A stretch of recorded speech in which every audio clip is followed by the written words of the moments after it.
All right, guys. I'm here. I'm gonna change out this oil pressure gauge. I know they say that they can't be changed at Freightliner. You just gotta buy a whole new dash cluster. They want to charge you X amount of money just to do something that you can do yourself. If you can get a hold of a spare cluster gauge, or if you can actually find a part. When I pull the part, I'll try to find a part number to provide you guys with. First, you want to start by removing 4 T15 screws, and the whole dash cluster should come out. When you pull the dash out, there'll be a red and green airline. Those are for your primary and secondary tanks. They'll be right here with a brass fitting. You just push in and pull the line out, and then there'll be an electrical connection that you just pull out right there. And you can just sit it to the side. There'll also be 2 connections for the computer, and then there'll be 3 screws for you to take out right there. They are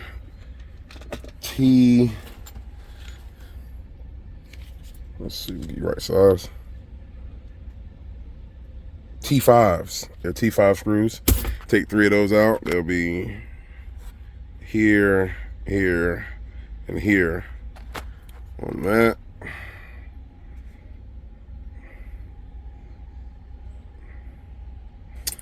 Take those out, and you have to take 1, 2, 3, 4, and 5. You take those 5 screws out, and the whole back cover will come off. Hold on, let me get this one out. All right, yay. Got the back cover off. This is just the inside of the gauges. This is the oil pressure gauge for the one that works. Coolant temperature. Let's see. I got to guess. RPM and speed. And we have the fuel right there. And of course, those 2 empty slots would be where the air pressure would go. So this whole cluster comes out of the casing. Sit that to the side. Get that out your way.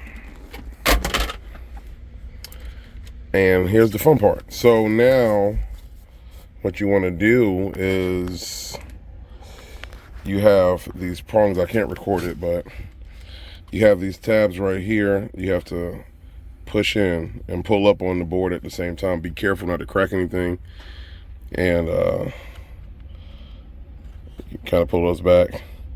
I pull one side at a time and kind of wedge it up. But you also have to take some mini pliers or something and twist these tabs and pull up on the board. It's kind of a fail-safe just in case you break one of these. They're there to actually hold the board down. Also, with these, removing these, first you have to individually take all of your, and be careful when you do it, take all of your gauge needles off. To do that, I mean, you can just get your pry bar, or if you got super rough hands like me, you can just pluck them off, grab them real tight, set them to the side.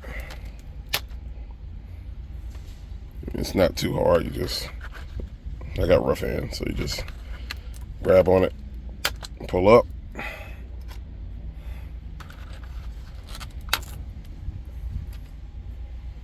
That's it. You can turn it back over. And I already turned these, dialed them to the correct way where they'll come right out. So now all I gotta do is pull these tabs to, well, I might be able to show you guys, see. I pushed it in and pulled up on the little. It hasn't locked in. Let's see if I can get this one. Oh, it's working together. All right. Push this one in, and there we have it. It's coming out. Oh, this one went back in. Let's get this one again. Yay, we have the board. So here's the part that you guys are waiting for.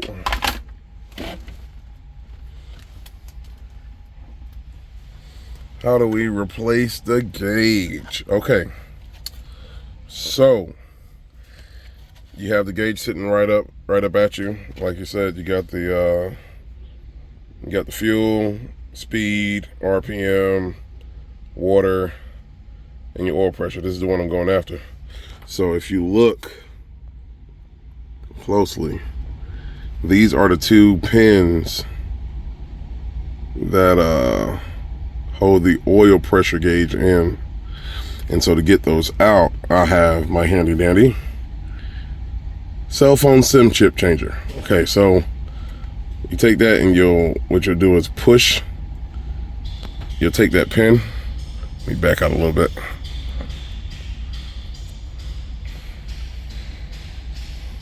You take that pin, right? It's a locking pin. Take it, and you'll just push it through. Don't go all the way through, just push it through so it can release these 4 hooks on the side. Push it through. Push it through. Now it's through, right? Turn it over.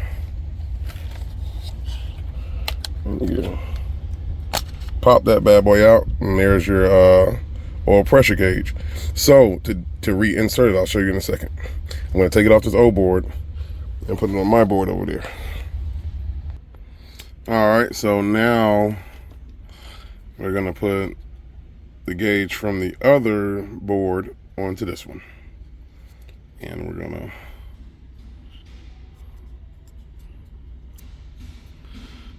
line her up. You got the gauge goes through there, and the 2 prongs go right here, and that's just a holder. I'll put some dielectric grease on there just for contact purposes. That snaps in. As you can see, it's back on the board, and all I have to do is reverse that process. You see how that pin is in the center there? I'm going to push those pins right back through to lock it in.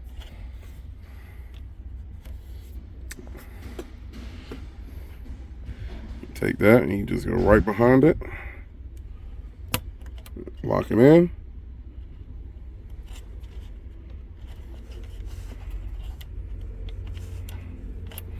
So let's see what we got here. Top one locked in. I gotta get a paper clip, something a little stronger. Got both pins locked in there.